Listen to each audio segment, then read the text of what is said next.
Well, taking a closer look tonight at the Steve Lawson trial, he's one of 3 men accused in the murder of Crystal Rogers. Some key takeaways from the courtroom in Bowling Green today as the state rests its case. This could go to the jury tomorrow, by the way. The prosecution's last witness was Nelson County jailer Justin Hall. He testified about calls Lawson made while he was sitting in jail a few years ago, which left Crystal's family in tears in the courtroom today when they heard those calls play out. The defense only called one witness today to talk about DNA hair samples and why they needed to be taken. As we've been doing every night here at 5:30, we're getting the best breakdown of what's next from our WHAS 11 News legal expert. That's right. Nick Mudd of the Mudd Law Group has been with us for more than a year talking about the Crystal Rogers case.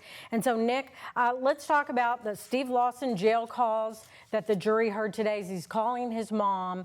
How important is that for the prosecution? And also, as you're answering this, I'm curious to know what you thought about the jury witnessing, maybe seeing the Rogers family, Crystal Rogers' mother, getting very emotional when they're talking about Crystal in these phone calls. I mean, the mom says things like, Brooks Houck didn't ask you to kill her. This was the conversation they were hearing on tape. Right. It depends on how the jury interprets the calls. I think the calls could be persuasive to help Mr. Lawson. His answer is essentially, he said, Brooks Houck didn't ask you to kill her, did he? He said, I want her gone. I said, what are you talking about? So he's kind of saying, look, I was playing dumb. I may have known about it, but I didn't have anything to do with this. And then there was the second call. Essentially, whoever was on the other end said, hey, you've known about this for 8 years, you never said anything. And, his response was, essentially that, he's denying and it really been involved here and really knowing what was going to happen to her.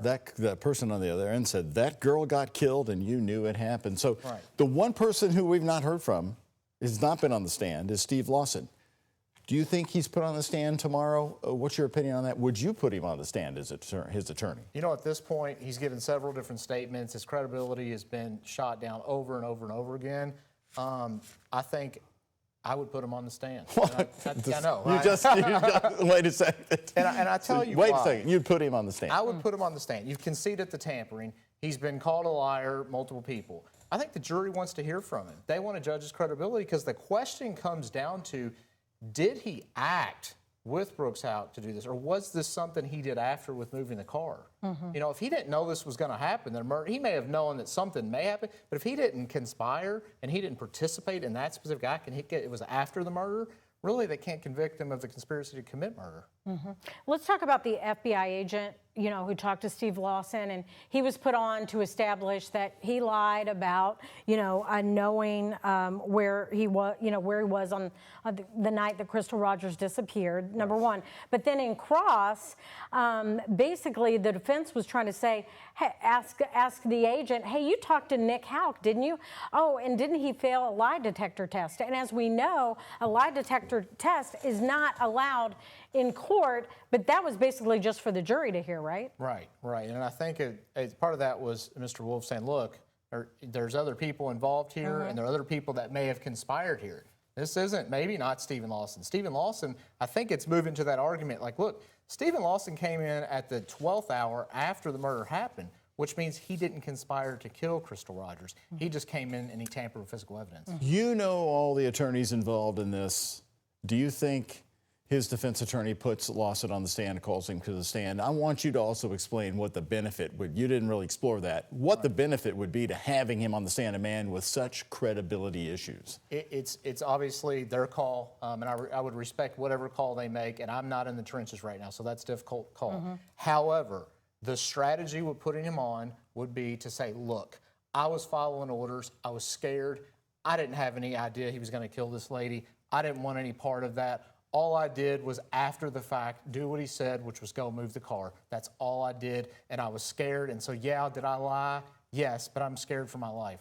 But on cross, it could be pretty dangerous for Steve Lawson, though. He's going to get ripped apart on cross. But you have to own that. You have to own up and say, I lied, I made mistakes, I was just scared, and I didn't know what to say. So how heavily do they weigh in tomorrow as painting Brooks Houck as the entire mastermind? Why is that an important strategy as we roll into as it possibly goes to the verdict? Well, I think from the defense perspective, they want to use that to say, look, our client was getting paid peanuts to work for this man. It was his boss. It was his one source of income. So he had to follow orders. But he certainly had no motive to kill her. Steve Lawson was just there following orders and doing so, moving evidence, tampering with evidence after the fact. But he didn't have a dog in the fight in conspiring to murder her. Okay, what do you think the verdict is tomorrow? I'm going to put you on the spot a day before.